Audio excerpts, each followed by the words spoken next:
Saber se já foi.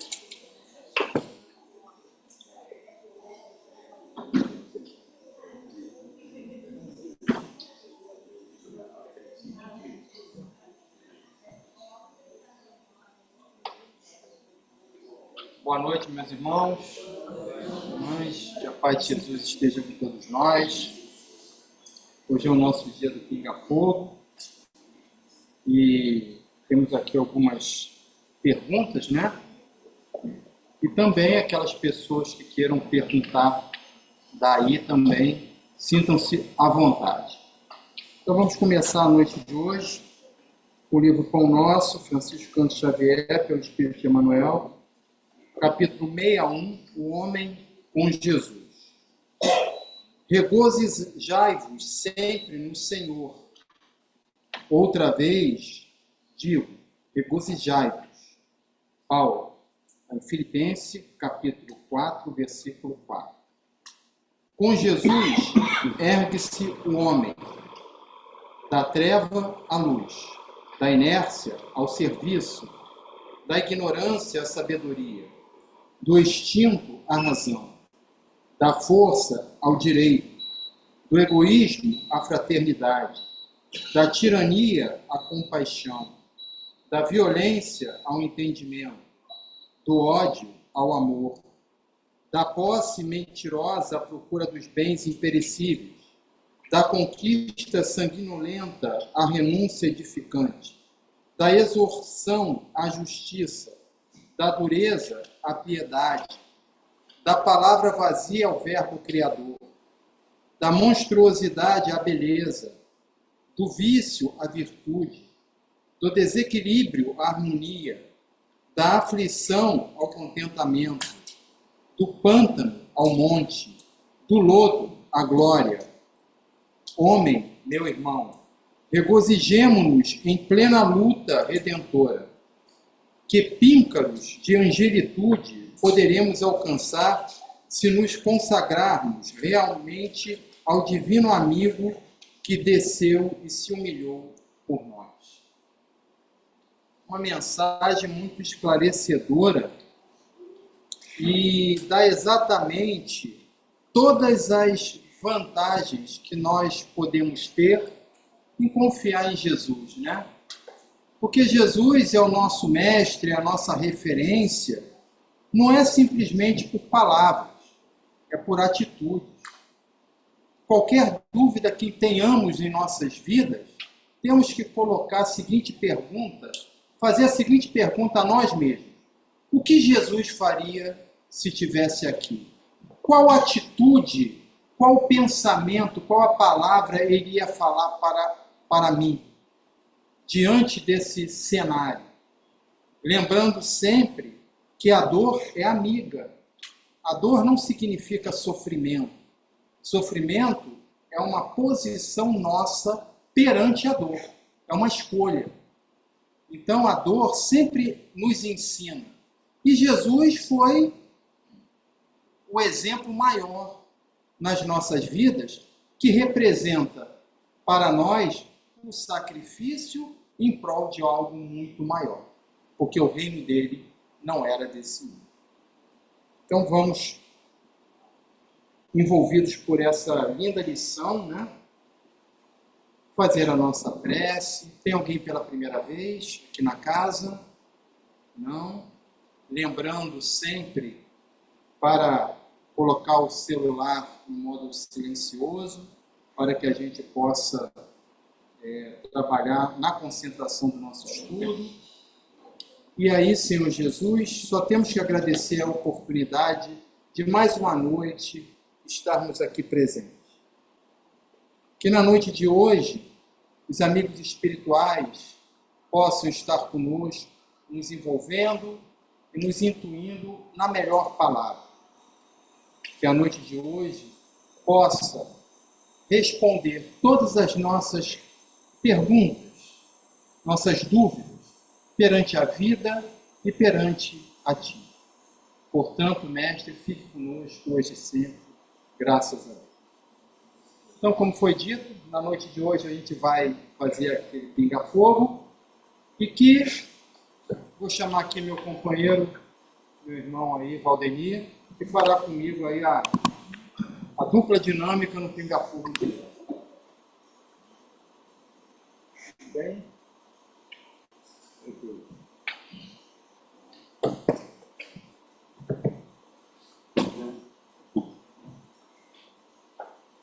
Boa noite a todos. Sejamos receptivos à paz de Cristo. Quer começar? Os mais endividados primeiro.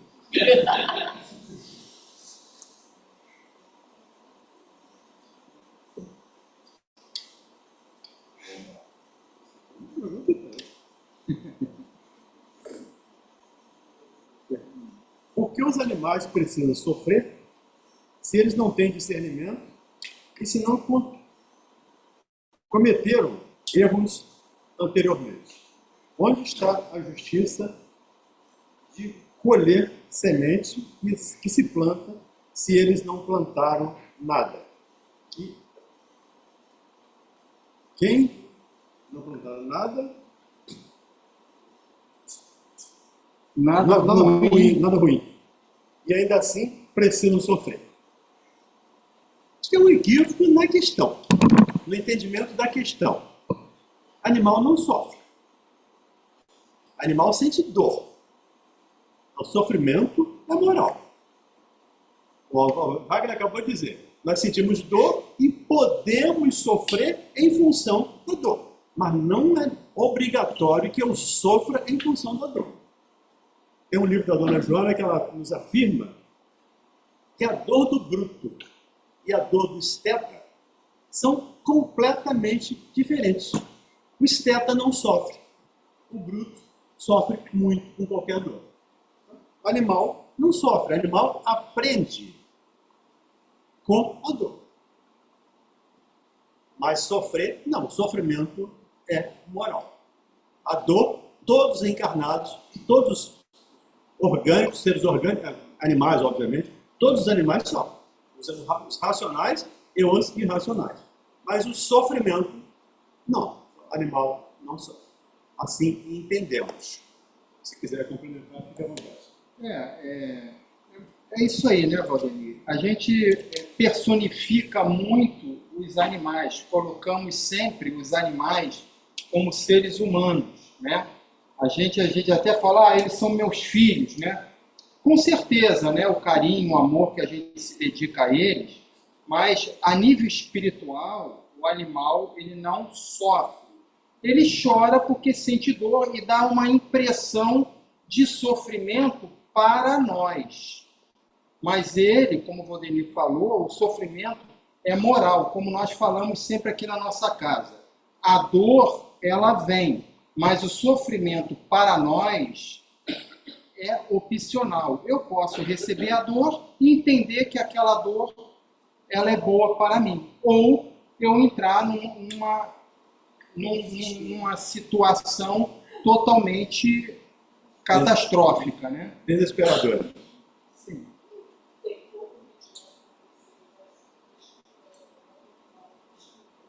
Ótimo, maravilha. Eu faço resgate dos animais. Eu vejo o sofrimento deles. Eu vejo como o ser humano é mal. Entendeu? Então a gente vê quando eles também, o olhar deles de agradecimento que eles dão para você. Tá? Então, outra coisa que eu acho também, o ser humano, eles arriscaram, eles acolheram eles como seres da carne e depois abandonaram. É isso que eu sinto que o ser humano fez lá atrás. Abandonados. Então, eu acho que isso não sei se é moral, mas eu acho que só e agradece. Eles têm um olhar de gratidão. Eu sei, eu passo, eu vejo sofrimento. Não, que isso? Não tem que se desculpar, não. É a sua opinião, é a sua opção, é a sua crença, nós respeitamos. o que nós estamos falando é baseado na doutrina espírita. Os espíritos nos dizem isso. O livro dos espíritos nos dizem. Os animais, quando nós sofremos, eu sofro quando eu faço mal, quando eu tenho remorso, quando eu tenho arrependimento. O animal não tem arrependimento. Dentro desse princípio. Qual foi a colocação da irmã? Só para que a gente possa... Que os animais sofrem sim. Ela não concorda que os animais não sofrem. Ok. Os animais sofrem. Eles, dentro da instrução dos espíritos, não. Mas entendo a sua percepção, a sua sensação, a sua sensibilidade. É ótimo isso. Precisamos amar os animais. Precisamos todos ser franciscanos. Mas ainda largamos seres humanos. Ainda largamos filhos. Ainda largamos irmãos pelo caminho. Os animais, para muita gente, são seres menores. Então, mas a gente também precisa respeitar essas pessoas que fazem isso, porque terão que colher tudo aquilo que elas plantarem. Ninguém passa impune perante as leis de Deus. Então, se eu maltrato um animal, eu tenho que responder por isso. Se eu maltrato uma pessoa, eu tenho que responder também. E todos responderão. Mas a sua questão é perfeitamente compreensível. Então, aqui é uma afirmativa e uma pergunta, né? Com certeza, de acordo com as nossas, conforme nós vamos evoluindo, nós vamos reencarnando, nós vamos conquistando amigos e pessoas contrárias às nossas atitudes, aos nossos pensamentos, são os nossos adversários, né? E em função dessa caminhada nossa, a gente vai tendo não só os amigos aqui encarnados, como também aqueles que ficaram na espiritualidade. Então, certamente, se a gente fez o bem, se a gente trabalhou em prol da nossa felicidade, porque, na verdade, todos nós aqui queremos ser felizes. O problema é a forma que a gente quer conquistar essa felicidade, que muitas das vezes nos leva à reflexão se a gente está no caminho certo ou no caminho errado. Então, quando a gente desencarna, nós vamos ter o nosso anjo de guarda, aqueles amigos espirituais, aqueles amigos familiares que vão nos receber. Mas isso é 100% seguro? Depende da nossa consciência, depende do que nós plantamos aqui durante a vida. Porque, a exemplo de André Luiz desencarnou, se encontrou numa região psíquica, que a gente chama de umbral, onde vários espíritos estavam vibrando na mesma sintonia do André Luiz, e ele não conseguia enxergar a mãe, porque ela estava num plano acima dele. Ela conseguia enxergá-lo, mas ele não, pela posição vibratória dele naquele momento que ele estava vivenciando. Mas uma coisa é certa, todos nós somos somos beneficiados, somos recebidos pela espiritualidade, independente de qualquer coisa. Nós somos recebidos. Agora, o vagar também depende da nossa atitude. Existem irmãos que a gente recebe aqui na casa, no nosso desenvolvimento aqui, no nosso trabalho mediúnico, que eu estava aqui na rua e de repente eu me encontro aqui. Eles estavam vagando por quê? Eles estavam vagando por uma posição dele, de uma querência dele, por uma necessidade dele. Porque a partir do momento que ele vivencia um outro ambiente como este, por exemplo, ele já está sendo trabalhado para que ele tenha uma outra visão. Então, aqui tem uma pergunta muito boa, que se fosse na rádio, ele dizer, não sei. Eu sempre digo na rádio, você pode perguntar qualquer coisa, desde que aceite eu não sei como é a resposta. Por que tanto ódio aos judeus? Porque ainda somos orgulhosos, porque ainda somos essencialmente egoístas. O egoísmo, segundo os Espíritos, é a chaga da humanidade. Lá no capítulo 11 do Evangelho, capítulo 11, item 11, tem uma mensagem do Emmanuel intitulada O Egoísmo. E ele fala lá de Pôncio Pilatos e de Jesus. Um desprendido, aberto, caridoso, o outro egoísta. Então, o nosso egoísmo ainda nos impede de ver os animais como seres criados por Deus, como seres que podem nos ajudar, de ver os nossos irmãos como irmãos.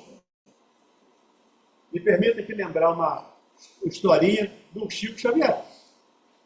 Ele tinha um irmão chamado André Luiz, por isso o nome do André Luiz do espírito, né? André Luiz. Ele utilizou esse nome para não se identificar. E esse irmão tinha problema, a cunhada tinha problemas mentais. Esse irmão desencarnou e a cunhada surtou. Eles tinham um filho tetraplégico. Adivinha para quem ficou o filho para cuidar? Chico foi cuidar do filho. E ele está chorando. Tem uma hora que ele está cuidando da criança lá, o rapaz, né? Cuidando e chorando. E o mano chega e pergunta, por que você está chorando? Vai dizer que o senhor não sabe. O senhor não sabe que meu irmão morreu? Não sabe que minha cunhada está internada? Não está vendo aqui um tetraplégico que eu estou ajudando? E ele disse, eu nunca vi você chorar por um irmão africano. Então, o africano, o judeu, o asiático, o chinês, somos todos filhos de Deus.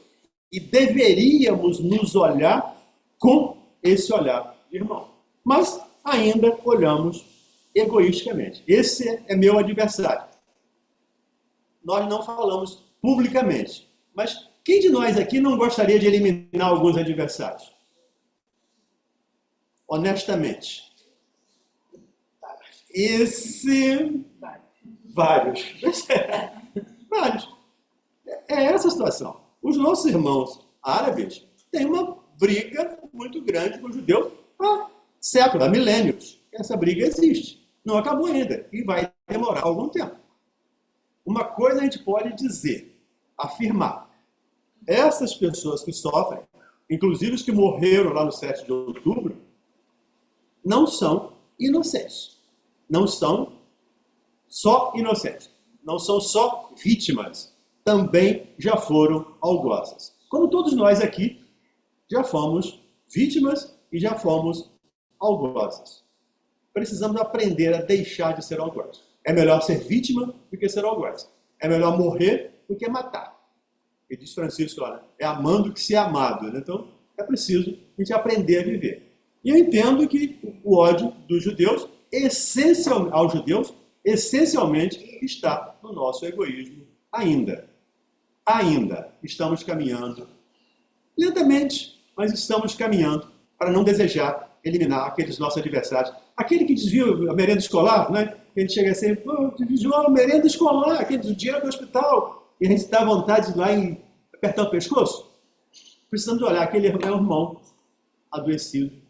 E Jesus disse que veio para os doentes que precisam de médico. Então precisamos olhar para eles, não como médico que não somos, mas como auxiliar de enfermagem, talvez, né, para ajudar, como André Luiz faz lá nas câmaras de retificação. Começa limpando o vômito das pessoas que estão internadas ali.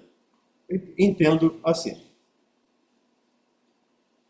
Pegando um pouquinho o que você está falando, Valdemir, quando você estava falando, eu estava pensando aqui o seguinte, a gente julga as pessoas pelo nosso pensamento, pelo que a gente acha. Uma coisa é o que a gente acha, outra coisa é que é a realidade.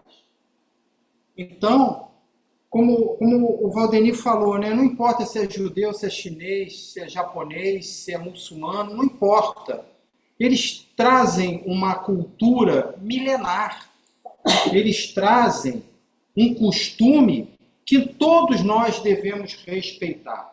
Ah, mas aquele grupo ali, aquele povo, ainda não encontrou Jesus. Sim, Pedro encontrou Jesus e negou ele 3 vezes. Quantas vezes durante o dia, a gente nega Jesus através dos nossos pensamentos, das nossas atitudes? A Nath trouxe aí o exemplo dos animais. Quantos de nós maltratamos os animais? Ah, mas os animais são os animais, os judeus são seres humanos. Não, o sentimento é o mesmo.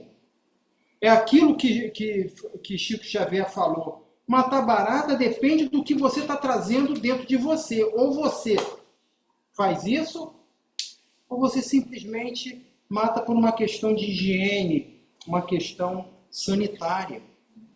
Então, o que vem de dentro são as nossas intenções. Então, os judeus é filho de Deus. Os índios, filhos de Deus. Os negros, a mesma coisa. Os brancos, a mesma coisa. Todos nós somos. E devemos olhar como tal. Então, se nós, ao julgarmos alguém, vendo a televisão, lendo um jornal, escutando uma notícia, numa conversa, se a gente julga uma pessoa, temos que ter a consciência que nós estamos julgando de acordo com o que nós achamos pode estar próximo da verdade.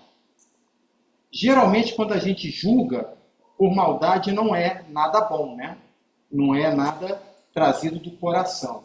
Então, é a nossa visão perante o outro. Não é a verdade de Jesus, trazido por Jesus. Wagner, Oi. tem a participação do irmão aqui no Instagram. Opa. Boa noite.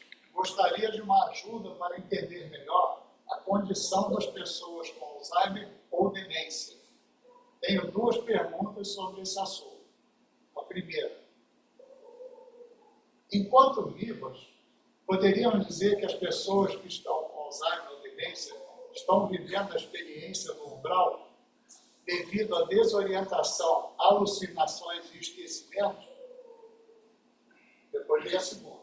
Sim. Pode Essa aí eu vou passar para os universitários, porque é a área do meu irmão Valdemir. Ou pelo menos é bem próximo. Valdemir. Pode ver a segunda pergunta. Qual é a segunda? Segunda questão. Após o desencarne dessas pessoas, como seria o retorno para a pátria espiritual, uma vez que a mente delas está bem prejudicada devido a um efeito da doença? Todas as perguntas espíritas eu aprendi há muito tempo. Uma professora minha antiga me levou para a rádio, há décadas atrás. Ela disse, se você responder depende, você vai sempre acertar. Porque depende. Por que uma pessoa não é só Alzheimer ou demência, mas tem câncer, mas diabetes ou qualquer outra dificuldade? É uma doença ainda do espírito. É uma doença inerente ao planeta que nós habitamos. Um planeta ainda de adoecidos. E a gente pode dizer, genericamente, por favor, né, sem especificar ninguém, mas genericamente podemos dizer, todos os seres humanos somos adoecidos em algum grau. E alguns mais, outros um pouco menos. Então, a demência, o Alzheimer, é uma dessa situação. A gente pode dizer, é uma possibilidade do espírito ter usado mal a inteligência. Então ele agora fica privado dessa inteligência. E aí isso a gente faz, isso não é cartesiano, tá? Isso gera aquilo, não é isso? Mas a gente faz lembrando o ensino de Jesus. O que ele disse? Se seu olho for motivo de escândalo, melhor você arrancá-lo e entrar na vida com o olho só. Se seu braço, sua mão for motivo de escândalo, corte-a. Se a sua inteligência for motivo de escândalo, também. É melhor que você entre na vida sem inteligência. E se ele vai, quando sair daqui, vai retomar essa posição, também depende. Se ele completou a sua expiação, sim, tranquilo. Se ele não completou, vai ter que recomeçar de onde parou. Me lembrei aqui de um livro chamado Renúncia, um romance do Emmanuel, que tem um personagem que tem o braço atrofiado. Segundo a narrativa do livro, ele foi um traficante de escravos. E ele vendia escravos. Então ele caçava e assinava nota vendendo escravos. E ele reencarnou, já arrependido, trabalhando para se modificar, e veio com braços atrofiados. Braço e perna, se não me engano, também atrofiado. Na hora do desencarne, quando ele está desencarnando, os amigos espirituais estão tirando ele do corpo, ele vê o seu perispírito, o braço, me permita aqui, o braço do perispírito restaurado. Então, ele já sai do corpo restaurado. Podemos sair do corpo restaurado? Dificilmente. No caso do Alzheimer, de uma demência, dificilmente. Porque isso impregna até o nosso perispírito, me permita aqui a expressão. Então, nós vamos passar por um período de adaptação. Mas depende sempre da vontade, do desejo, do trabalho, do servir. Depende da ajuda. Tudo depende da evolução de cada um. Desculpa, mas acho que eu perdi a segunda questão. De novo. Respondi? Eu queria acrescentar aí, posso? A pergunta do irmão é interessante, mas também nós precisamos colocar aí a seguinte questão. O fato do espírito, enquanto encarnado, ter limitações físicas diante da sua expressão é uma coisa. Outra coisa é ele levar essa dificuldade ou essa limitação para a vida no plano espiritual. Então, a gente já comentou até esse caso lá na rádio. Né? Na época do irmão Walter, existia um menino que já tinha nascido com retardamento.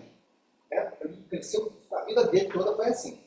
E o irmão Walter nos falava que aquele espírito que estava ali, quando o corpo dormia, ele era pleno no mundo espiritual. Não tinha limitação nenhuma, cognitiva, nada. E ele lutava para não acordar, por quê? Porque ele sabia que ele voltava para a prisão do corpo. Né? Então, aquilo que o Wagner falou, a resposta mais acertada depende. Depende de quê? Da nossa construção diante da reparação ou diante do efeito que aquilo possa nos trazer. Então, o impacto no perispírito, ele só vai acontecer se psicologicamente formos afetados. Porque, mesmo que eu ampute um braço por um acidente, por qualquer situação, a estrutura perispiritual não foi afetada porque se cortou o braço. Mas ela pode ser afetada se essa violência me causar um efeito psicológico. Aí eu, psicologicamente, vou levar isso comigo onde quer que eu esteja, no plano espiritual ou não. Né? Então, ele falou da questão do Alzheimer. O Alzheimer, a grosso modo, né, o que é? É a incapacidade de nós termos uma vida continuada, né? Ou seja, eu lembro do que eu fiz hoje, me planejo o que eu vou fazer amanhã, eu sei o que aconteceu comigo no passado, eu vou perdendo essa cognição com a vida, né? Agora, o espírito, quando liberto dessa dificuldade, dessa barreira, que no meu programa, na minha programação espiritual, estava prevista que a partir da idade tal viverei esse problema. Né? Eu posso estar pleno. Então, beleza, a minha dificuldade não tem mais. Quantos relatos nós temos nas obras, né, que descrevem isso? Ele desencarna e diz lá, olha, eu não tenho mais aquele problema, não tenho mais aquela dor. Nas cartas de Chico, quantas e quantas cartas descreveram isso? Mas muitos poderão retornar ao mundo espiritual impactados pelo efeito daquela doença, daquela problemática, daquela síndrome, e esse efeito psicológico, então, ser aí o motivo da vivência de uma perturbação aí por um determinado tempo. Só complementando, via de regra, quando ele sai do corpo, ele tem pleno conhecimento. Porque o que atrapalha é o cérebro. O cérebro é que não funciona direito. Então ele não tem o cérebro. Mas, se nós tirarmos o violão do Wagner, ele não deixa de ser músico. Ele não deixa de continuar conhecendo música. Só que ele não pode executar. Ele não tem um violão, ele não tem um instrumento. O demente, ou com Alzheimer, tem a dificuldade cerebral. Então, as sinapses dele não se fazem normalmente. A ligação de neurônio a neurônio não se faz normalmente. Então, ele vai perdendo essa lembrança. Mas isso é cérebro. Espírito é outro departamento. Espírito é outra coisa. Ele pode sair do corpo e ter pleno conhecimento, inclusive de coisas de outras vidas que ele pode rever quando deixar o corpo. Agora, vai ter que voltar para o corpo, porque é a prisão, e ele está condenado à prisão. De novo, a fala do Cristo. reconcilie-te para que o juiz não te leve para a prisão e lá não fique até, a dado geral não saia, até pagar o último centil. A prisão é que ele está falando é Bangu 8? Ou Bangu 1? Não. É essa prisão. É essa prisão demente. É essa prisão com Alzheimer. Por isso, nós vamos ficar presos ali até saldar o nosso compromisso. Aqui, encarnado, nós contratamos um bom advogado, né? Compramos sentença, fazemos milagres. Na lei de Deus não tem isso. A lei de Deus será cumprida até o último J. Até o último iota, né? Como diz lá no Evangelho. Então, trabalhamos para resolver nossas encrencas aqui e agora, o quanto antes. Porque senão a gente vai levar para lá, e levando encrenca para lá é complicado. Agora, Valdir, mesmo sabendo que o Alzheimer aparece já na idade, não é isso? Você tem uma construção de vida e ela chega à idade, ou um pouco precocemente, mas vai chegar depois de uma certa idade. Como é que se espelha a mesma situação do autismo? Em qualquer grau. Grau leve, moderado ou grave. Mas não é a mesma situação do autismo. Não. São coisas completamente diferentes. O Alzheimer é um apagamento das lembranças. Ele vai perdendo as lembranças. O autista não perde. O autista é muito pelo contrário. Há autista, dependendo do grau, ele tem uma memória muito boa, tem uma inteligência muito acurada. Eu atendo um garoto com 24 anos, autista, no nível 1, terminou uma faculdade, está terminando uma segunda faculdade. Com 24 anos, está terminando uma segunda faculdade. E é um cabeçudo, a gente chama lá de cabeção, né? É o nerd. É aquele cabeção. Então, não tem, são coisas distintas. De novo, é uma dificuldade do espírito.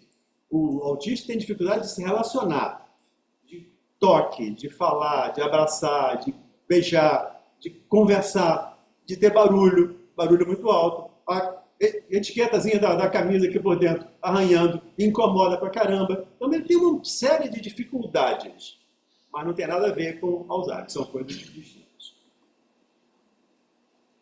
Ok, Wagner? Ok.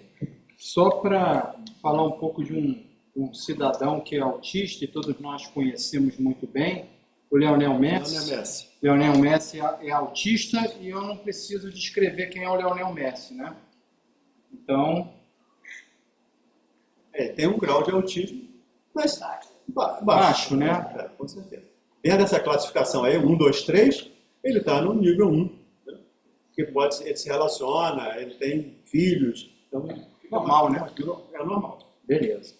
Bom, essa questão aqui, eu entendo que até faz uma sequência do que a gente já está discutindo aqui, né? Então, ela começa assim: tem uma explicação para quem é bom e só faz o bem, está passando constantemente por dificuldades? Observação: pode ser uma herança de uma encarnação, de uma reencarnação? Bom, nós não podemos... Normalmente a gente fala assim: puxa vida, aquele meu vizinho é tão bom para as pessoas, mas nossa, como ele sofre. Ele sofre com os filhos, ele sofre com fulano, ele sofre com ciclano, mas ele é tão bom. Deus é injusto. Opa, vamos refletir sobre o cenário que a gente está conversando aqui. O ser bom não significa que não vá ter dificuldade. Muito pelo contrário. Às vezes, ele já conquistou um grau de bondade que ele pode absorver outras dificuldades para ser testado. Porque nós vivemos num planeta hoje de terceira ordem, expiações e provas. E a gente nós estamos passando paulatinamente para o planeta de regeneração, onde nesse planeta o bem vai sobressair ao mal, mas o mal ainda vai existir. Então, como o Valdenir falou, né? No Evangelho fala, estarás com o irmão até pagar, até o último iota, até pagar o último centil, zerar todas as dívidas e todos os compromissos que nós temos com esse irmão. Isso não significa que por eu ser bom ou atingir um grau de maturidade espiritual X, eu não vou ter mais dificuldade, não. Eu vou continuar tendo as dificuldades e até outras para que eu possa, o tempo todo, aproveitar a oportunidade de crescimento. Então, se aquele homem que é bom, que faz o bem para todo mundo, que é amável com as pessoas, ainda sofre, esse sofrimento pode ser uma doença, pode ser... Não importa. Vamos trocar a palavra sofrimento, ainda absorve a dor, ainda tem dor, porque o sofrimento, como a gente falou no início, né, Valdenir, é opcional. Então ele pode ter as dificuldades e agradecer a Deus por essa dificuldade, que venha mais para eu poder trabalhar em cima. Que bom! E agradecer a Deus. Então as dificuldades, elas servem para que a gente possa resolver os problemas, desenvolver a nossa capacidade de solução, de estar juntos, de liderar uma equipe. Então, quem lidera uma equipe encontra dificuldades, porque cada um pensa de uma forma, cada um vai reagir de uma forma perante o trabalho, que nós temos o mesmo objetivo. E temos que estar atento a isso. Poxa, isso é uma dificuldade, mas se eu estou recebendo essa dificuldade, é porque eu tenho condições de quê? De resolver. Mesmo que nesse momento eu me encontre num desespero. Mas o desespero é meu, não é da dificuldade. Então, aí coloca aqui, né? Pode ser uma herança da reencarnação? Sim. Nós estamos aqui para vivenciar coisas que deixamos no nosso passado. E nós não estamos vivenciando tudo que a gente tem que vivenciar. Porque até nisso Deus é bom, né? Deus é justo. Poxa, Wagner, você tem 1 milhão de toneladas de problema para resolver. Mas eu vou numa encarnação, só vou te dar 5 problemas. Poxa, pai, mas eu tenho 1 tonelada. Calma, você não vai aguentar mais de 5. Toma 5. E às vezes essas 5, a gente reclama, a gente sofre, né? E aí, Wagner, me permita até complementar essa. Sim, claro. Eu não sei se vocês já ouviram falar de um cidadão chamado Amazonas Hércules. O seu Amazonas. Acho que muita gente, com certeza, conheceu. Eu tive a oportunidade de conversar com ele. Amazonas Hércules tinha hanseníase. No tempo dele, era lepra mesmo. E ele perdeu os dedos, perdeu as extremidades do corpo, eram perdidas. Ele datilografava, no tempo dele ainda não tinha computador, era máquina de escrever, ele amarrava um lápis no resto de dedo que tinha para ele poder datilografar. E ele me disse pessoalmente, é a 5ª vez que eu estou reencarnando como ranceniano, como leproso. A 5ª vez a pedido. Entendamos, não é castigo, não é sofrimento, é pedido. Isso é um caso. Nós temos um amigo, tínhamos, né? Ele está desencarnado, mas é amigo. Diretor da rádio, chamado Emil, que visitava muito lá o hospital do Centro Espírita Filho de Deus, lá de Curupaiti, Jacarepaguá. Ele morava em Bangu e era diretor de radiodifusão do Gerson lá na rádio. Ele pegava 3 ônibus para vir para a Ilha do Governador. Teve tuberculose, ficou internalizado durante muito tempo no Hospital Santa Maria, lá também, dos tuberculose. Então ele tinha dificuldade de respirar. E ele pegava 3 ônibus, trazia a marmita para trabalhar na rádio como voluntário. Recentemente ele aparece na reunião mediúnica e disse, se eu soubesse que o pagamento era tão alto, eu teria vindo 7 dias por semana. não 5, não 3. Porque quanto mais eu trabalho, mais eu recebo. E tenho hoje inúmeros amigos graças ao trabalho realizado. Então, onde nós vemos sofrimento, há restauração. Onde nós vemos destruição, lá na lei de destruição, né? Há renovação. Às vezes, o que a gente pensa que é sofrimento, não necessariamente é sofrimento. Quando alguém vê lá o Amazonas datilografando com um lápis amarrado no dedo, que sofrimento. Ele pediu aqui. E era a quinta vez que ele estava pedindo. Então, ele não estava ignorante. Ele já sabia das dificuldades que ia passar. O Jesus Gonçalves, outro ranceniano lá do interior de São Paulo, que também pediu. E segundo as narrativas, quando ele desencarna, ele vai ao Chico, ele vai lá em Uberaba, quando ele entra, o Chico olha assim, e o Jesus desencarnou, está chegando ali. E onde tinha falta de pedaços de dedo, onde tinha mancha da pele, estava tudo iluminado. Então, ele era todo luz, o Chico estava vendo todo luz. Então, por isso que ele estava desencarnado. O Chico desencarnou, porque está chegando aqui o Espírito. E ele se apresenta para o Divaldo, em certa ocasião, o Jesus, como um leproso, com todo deformado. E o Divaldo fica meio assustado, e ele fala para o Divaldo, é para você executar um trabalho junto aos rancenianos de um local X. E o Divaldo ficou meio... Ele disse, meu amigo, ou você vai lá, ou você vai para lá. O que você escolhe? Então, eu escolhi ir para lá. Então, ou você vai lá e trabalha, ou você vai para lá. Então, gente, precisamos rever essa ideia do sofrimento. Que fulano é muito bom e sofre desesperadamente. Às vezes não é sofrimento. Aquilo é libertação. Como foi o caso do Emil, do Jesus Gonçalves, do Amazonas Hércules e de tantos outros que a gente conhece. Da menina, né? Da senhora que me levou para a rádio, que morreu de câncer. Era uma dificuldade ver aquela mulher fazendo quimioterapia, pegando ônibus, fraquinha. E sempre que ela via a gente, ela mudava de atitude, levantava a cabeça e peito de pombo, né? Não estou sofrendo. Vamos lá. Não mostrava sofrimento.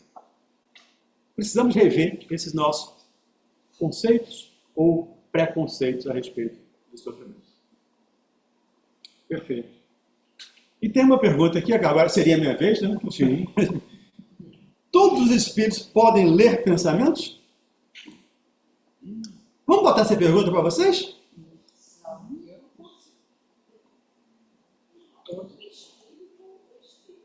Não, todos os espíritos podem ler pensamento?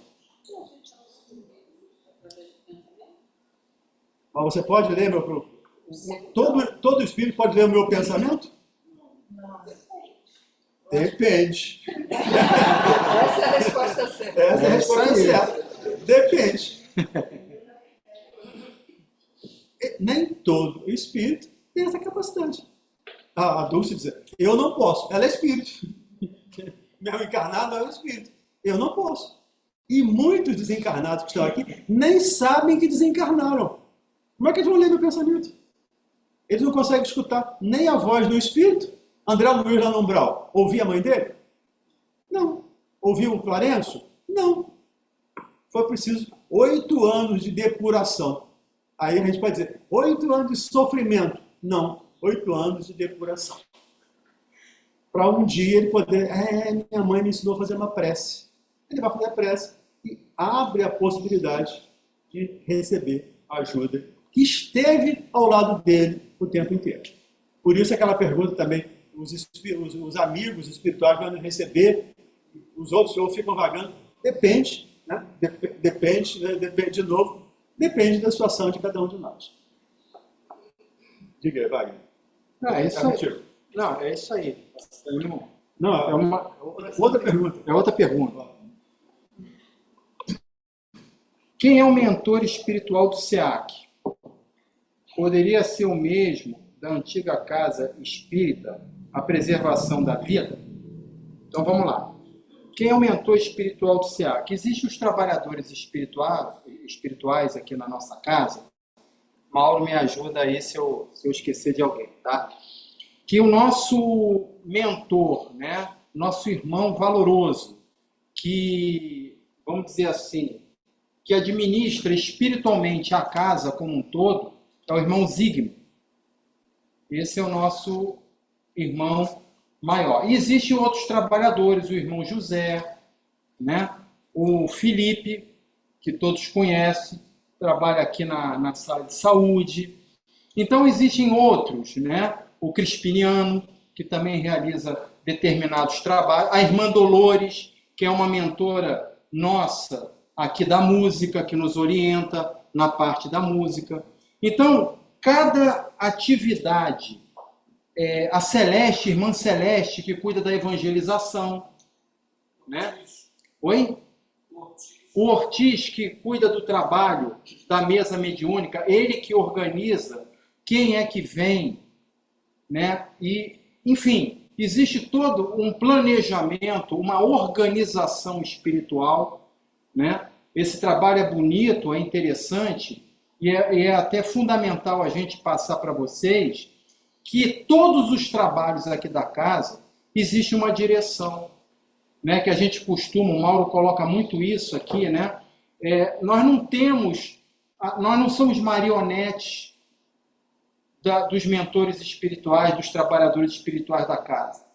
Eles são nossos parceiros e mão dupla, né? Nós ajudamos a eles e eles nos ajudam. Então, o tempo todo, nós estamos sendo orientados, nós estamos sendo trabalhados para servir da melhor forma possível, dependendo também do nosso crescimento espiritual, do nosso entendimento perante os trabalhos. Sabe quem é o mentor mesmo? Esse é o cara, né? Mentor é Jesus. Todo o nosso trabalho é feito por Jesus, que veio representar o Pai, que veio fazer a vontade do Pai. Então, todos esses irmãos e todos nós somos auxiliares nesse processo. O mentor é o Cristo, é o governador do planeta. Então, tudo que se faz no planeta é com a permissão dele, não com a consciência. Com a consciência não, com a vontade, mas com a permissão. Porque nós fazemos bobagem, ele não quer que nós façamos bobagem, mas nós fazemos com a nossa vontade. Mas a permissão, sim, nos dá. Então, tudo que fizermos é levado até ele, com certeza. Bom, tem aqui a outra pergunta, né? Poderia ser o mesmo da antiga casa espírita, preservação da vida? Isso aí eu acho que não cabe falar, depende, né? Não, poderia. Porque, assim, normalmente, quando você muda a gestão da casa espírita, normalmente você muda na parte espiritual essa gestão a nível espiritual da casa, normalmente. Agora, a pergunta em cima dessa: o mentor ou os trabalhadores da preservação da vida poderiam nos ajudar num trabalho aqui na casa? O que vocês acham? Porque nós segregamos as nossas tarefas. Você vai fazer isso, você vai fazer aquilo, eu não quero você aqui no meu trabalho. A espiritualidade, Jesus, ele abriu as portas para todos. Então, apesar de termos, vamos colocar assim, uma gestão nova na parte espiritual, nada impede que os mentores da casa antiga, mentores e trabalhadores até de outras religiões, de outras seitas, que possam estar conosco, contribuindo para o trabalho da casa. A gente aqui tem irmãos, trabalhadores, que vêm vestidos de freira, que vêm como índio, que vêm, enfim, dentro da sua crença, dentro do que eles querem se apresentar. Logicamente, eles são orientados para a linguagem, né, o tipo, o modo operante da casa ser ajustados com eles. mas a bondade, o trabalho, o valor que esses irmãos nos traz dentro desse trabalho é uma situação, assim, é uma coisa fantástica que vocês não podem imaginar. Então, assim, a gerência muda, né? Como diz aquela, quando você compra uma lanchonete. Sob nova direção. Sob nova direção. Está lá, sob nova direção. Mas esses trabalhadores, eles não são banidos. Muito pelo contrário. Eles são agregados para que a gente possa ter um trabalho mais amplo na nossa casa. Mauro, é isso mesmo? Tudo bem? Quer colocar alguma coisa? Eu queria compartilhar uma experiência. Deixa só a irmã perguntar rapidinho.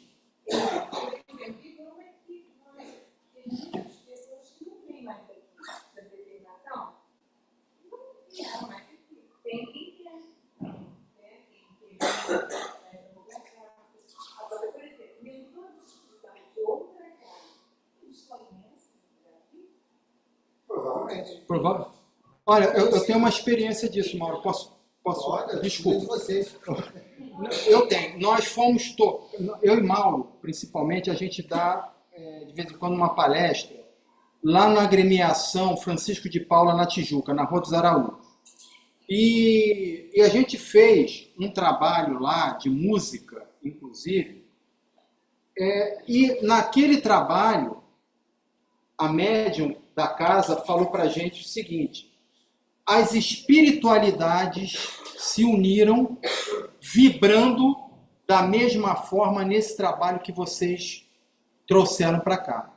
Então, quando a gente vai fazer um trabalho a uma casa, a gente leva toda uma pleiade de irmãos que trabalham conosco, que nos apoiam, mas que eles têm também um trabalho de se confraternizarem, de trocar experiência. É muito interessante. Qual foi a colocação da irmã? Só para a gente registrar aqui para o pessoal do YouTube. Se a espiritualidade de uma casa conhece a nossa espiritualidade, por exemplo. Ok. Tá? Bom, Nós temos que entender que cada casa espírita que se ergue, construída, que é edificada, ela tem um propósito espiritual. Né? Então, existe uma missão para cada casa espírita. E essa espiritualidade ela vai trabalhar no sentido de atender a essa missão. Né? Por isso a gente vê tantas casas de modelos de trabalhos distintos. Né? E lá na minha casa de origem, né, ela foi fundada basicamente sobre os trabalhos de um médium curador. Então era uma casa de cura. Beleza? Então essa era a missão da casa. Cura. Muito bem. Quando esse irmão começou a adoecer, bastante velhinho, né? Ele começou a adoecer e outros irmãos se aproximaram, só que médium de cura não tinha mais. Médium de cura era ele. Né? E aí a gente percebeu que os espíritos que durante o trabalho dele, durante a vigência do trabalho dele, se apresentavam, começaram a não se apresentar mais. E outros começaram a aparecer. Né? E a gente soube que estava havendo uma transição na equipe espiritual da casa. Porque a casa estava tendo uma outra destinação. Então não é comum, nem necessário, que uma espiritualidade que geria uma determinada casa, seja ela que vai gerir outra que está em curso. As duas casas, no caso que foi citado aqui, já estavam em curso. O SEAC já existia, o PV já existia. Então existiam ali destinações, propósitos distintos das casas. Então não teria nem seria necessário que houvesse essa incorporação de gestão, né? Agora, o que os irmãos falaram é correto. O PV deixou de ter as suas atividades, né? Aqui, no mundo físico. E no mundo espiritual? Talvez não. Talvez elas permaneçam.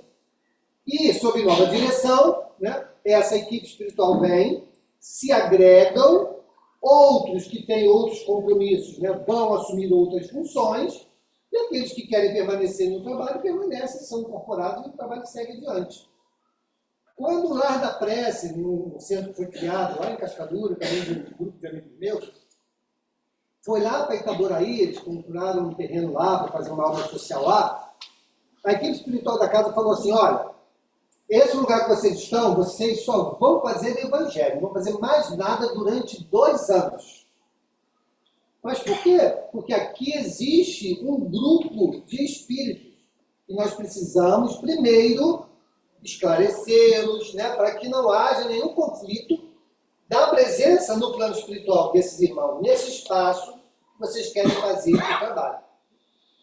Então não existe espaço vazio, né? Onde nós não enxergamos ninguém, o trabalho espiritual está acontecendo. E esse respeito, né, esse cuidado que a espiritualidade do bem tem, ela acontece em todas as situações. E falta trabalhador aqui, mas no mundo espiritual tem certeza que tem muito trabalhador. Porque lá a gente acaba aprendendo, como foi o caso do André Luiz, de que só pelo trabalho no bem nós vamos conseguir a nossa felicidade. Então, quando chega nessa consciência, todo mundo quer trabalhar. Quer fazer alguma coisa para poder entrar nesse time. Então aceita o trabalho. É isso aí, não tem jeito.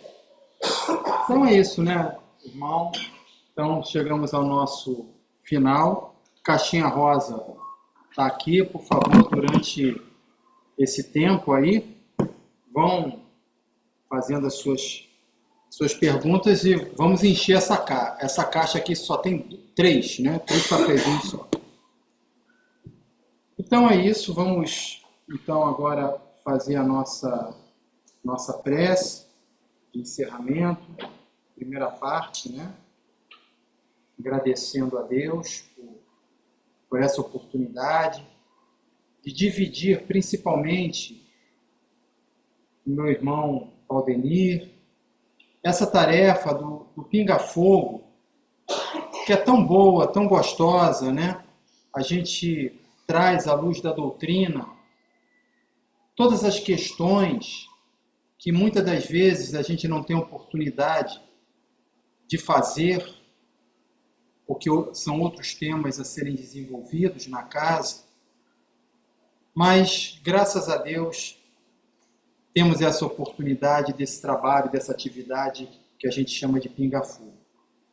E agradecemos mais ainda, Senhor, a constante permanência dos nossos amigos espirituais, nossos mentores, e te peço, Senhor, que todos nós aqui, encarnados e desencarnados, possam já receber o teu abraço, o teu carinho, o teu amor, a tua empatia, a tua verdade, para que, ao sairmos daqui, possamos levar para os nossos lares um pouco da tua presença. Portanto, fique conosco, hoje e sempre, graças a Deus. Lembrando, o